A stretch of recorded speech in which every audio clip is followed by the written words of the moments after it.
एक बार की बात है, जब महाराजा अकबर अपने दरबार में बैठ के कुछ कार्य कर रहे थे, तभी बाहर से जोर से आवाज़ सुनाई, महाराज मुझे न्याय चाहिए। ये बोलते हुए एक किसान दौड़ते हुए बादशाह के दरबार में पहुंचा और पहुंच के बोला, महाराज अगर आप सच में बहुत शक्तिशाली है तो आप मेरा इंसाफ कीजिए। तो फिर महाराजा बोलते हैं, अरे क्या हो गया बताइए, हम आपको ज़रूर इंसाफ दिलाएंगे। तो इसमें वह किसान बोलता है, महाराज मैं बहुत दुखी हूँ। आज से कुछ महीने पहले मेरी पत्नी की मृत्यु हो गई, जिस बात से मैं बहुत ही ज़्यादा दुखी था। मेरे कोई बच्चे भी नहीं है, इसलिए मैं अकेले अकेले दिन भर रोता था। तभी वहाँ एक काजी मेरे पास आए और आके मुझे कहा कि तुम अपनी ज़िंदगी इस तरह बर्बाद मत करो, तुम सब चीज़ को छोड़ के आगे बढ़ो। ये बोल के उन्होंने एक जगह का पता बताया और कहा कि तुम जाओ और वहाँ से घूम के आओ। और मैंने भी वैसा ही किया, लेकिन जाने से पहले मैं परेशान हो रहा था कि मैंने थोड़ी बहुत जो संपत्ति जमाई है, जो कि कुछ सोने के सिक्के हैं, वो मैं कहाँ रख के जाऊँ।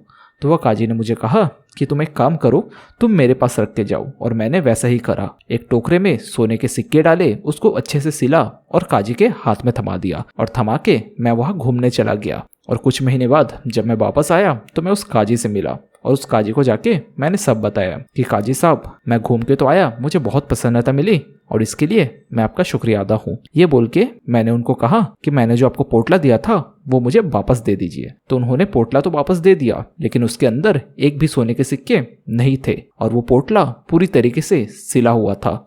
तो मैंने जब काजी से कहा कि इसके अंदर तो सिक्के गायब है, तो काजी बहुत गुस्सा हो गया और गुस्सा होके मुझे कहा कि मैंने तुम्हारे इस पोटले को छुआ भी नहीं है, तो इसके अंदर का सिक्का मैं कैसे ले सकता हूँ। ये बोल के मुझे उसने वहाँ से धक्के मार के निकाल दिया।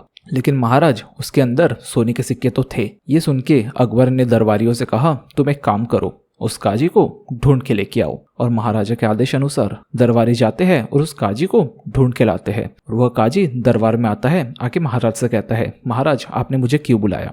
तब महाराजा अकबर हर चीज़ें बताता है कि ये जो किसान है मुझे ये चीज़ें बता रहा है, क्या सच में तुमने इनके सिक्के को चुराया है। तो इस पर वह काजी बोलता है, महाराज आप इसको देख सकते हो, इसका पोटला पूरी तरीके से सिला हुआ है, मैं कैसे इसके अंदर से सिक्का निकाल सकता हूँ।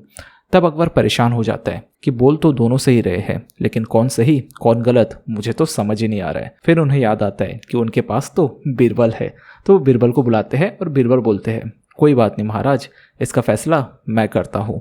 बोल के वो पोटले को अच्छे से देखते हैं। देखने के बाद वो दोनों से कहते हैं कि तुम दोनों आज यहाँ से चले जाओ, अगले हफ्ते आना, मैं इसका फैसला करूँगा। ये बोलने के बाद दोनों वहाँ से चले जाते हैं। और तब बीरबल सोचता है कि मुझे असली गुनहगार कैसे मिलेगा। तो वह अपने एक कपड़ा जो कि पूरी तरीके से फटे रहता है वो दरबारी में से एक इंसान को देते हैं और बोलते हैं कि पूरे शहर में घूम के आओ और इसको इस तरीके से सिलो कि इसमें फटी हुई चीजें दिखाई ना दे।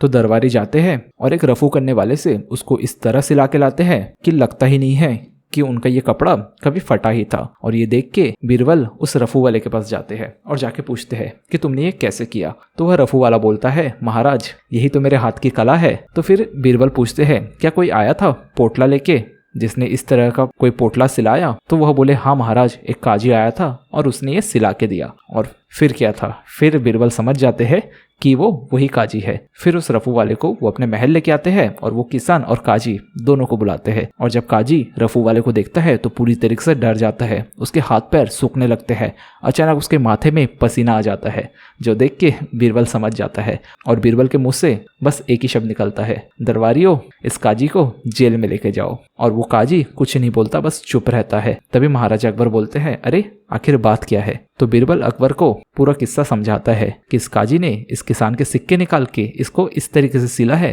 कि किसी को पता ही ना चले और इसलिए इसको सजा मिलनी ही चाहिए। और फिर क्या था, किसान खुश हो जाता है, महाराज की जय जयकार करता है और अपने रास्ते निकल जाता है।